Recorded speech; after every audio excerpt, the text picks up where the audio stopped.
Settlers of Catan was a board game that I've always played with my family. There's a lot of information online for DIY boards that you can make yourself, so I decided to make a unique twist on this using the WAZER and made it out of stone.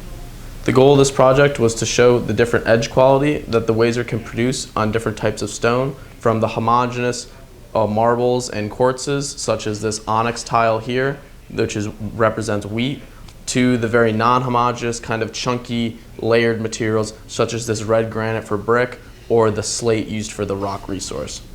The edge quality on the WAZER is phenomenal when cutting these stones. The granite is a little bit more difficult, and to circumvent that issue, I used a lot of wet sanding and post-processing applications for the players' pieces specifically to create a very smooth finish on the outside, which I later clear coated with a crystal lacquer.